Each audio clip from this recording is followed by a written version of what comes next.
This is such a tough concept to wrestle with as a surrogate because your values and beliefs are suddenly becoming entangled with the values and beliefs of someone else for their family and their children.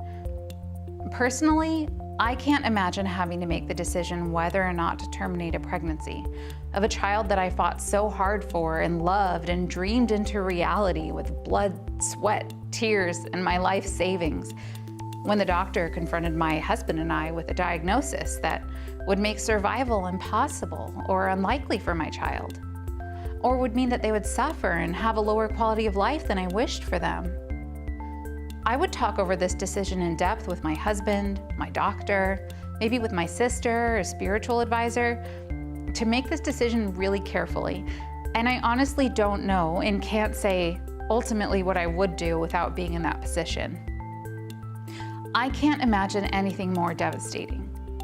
But what would make it even more complicated is if someone I entrusted to carry the child I love and adore and may have to grieve the loss of was suddenly factored into making that decision for me.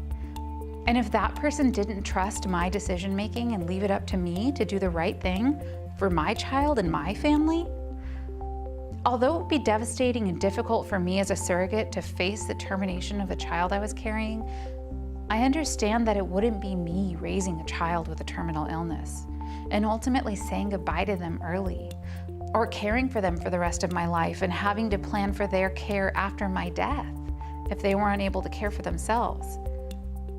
I wouldn't feel comfortable imposing my values and beliefs on someone else who had to make that decision with those real-life consequences.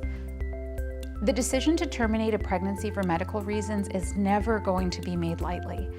And trusting that the couple that you've matched with has the wisdom, values, and humanity just as you do will make it easier to leave that decision 100% up to them.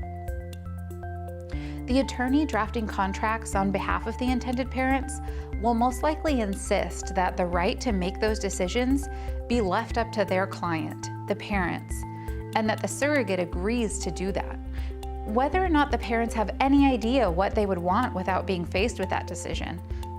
The point is, in surrogacy, it's best to have a solid understanding and agreement that regardless of what you would feel personally for your own pregnancy, the parents of this child need to be in charge of making decisions for their family. And you need to trust them to make that decision carefully and without your input. Does that mean that if you're pro-life and would never be able to terminate no matter the circumstances that you could not be a surrogate? No, it doesn't. But it will make it much more difficult for you to find parents to carry for who are willing to leave that decision up to someone else and give up their right to make that decision for themselves.